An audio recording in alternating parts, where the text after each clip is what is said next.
যদিহে আপোনাৰ টোপনি ৰাতি ৩ৰ পৰা ৫ বজাৰ ভিতৰত ভাঙে তেন্তে এই ভিডিঅ'টি কেৱল আপোনাৰ বাবে গতিকে ইয়াৰ বিষয়ে সবিশেষ জানিবলৈ হ'লে আহক প্ৰথমে ভিডিঅ'টি আৰম্ভ কৰি লওঁ বন্ধুসকল যদি আপোনাৰো টোপনি ৰাতি ৩ বজাৰ পৰা ৫ বজাৰ ভিতৰত ভাঙে তেন্তে ই কিহৰ সংকেত কি কোনো শক্তি আপোনাক কিবা সংকেত দিব বিচাৰে নেকি যদিহে আপোনাৰ টোপনি ৰাতি ৩ৰ পৰা ৫ বজাৰ ভিতৰত ভাঙে বা এই সময়ত টোপনিৰ পৰা আপুনি সাৰ পাই উঠে তেন্তে জানি ৰাখক ই কোনো দিব্য শক্তিৰ সংকেত আপোনাক কোনো কথা বুজাব খুজিছে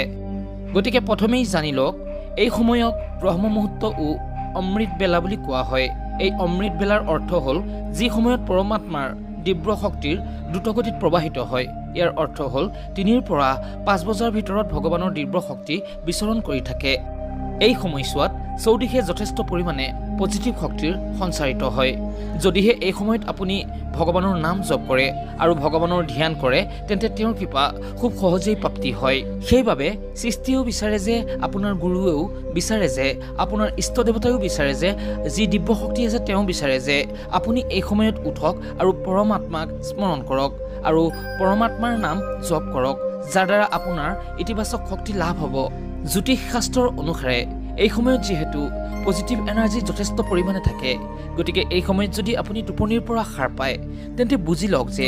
আহিব লগা সময়ত আপোনাৰ ধন ও সুখ সমৃদ্ধিৰ প্ৰাপ্তি হ'ব যি ৰৈ থকা কাম আছিল সেই কামত আপুনি সফলতা পাব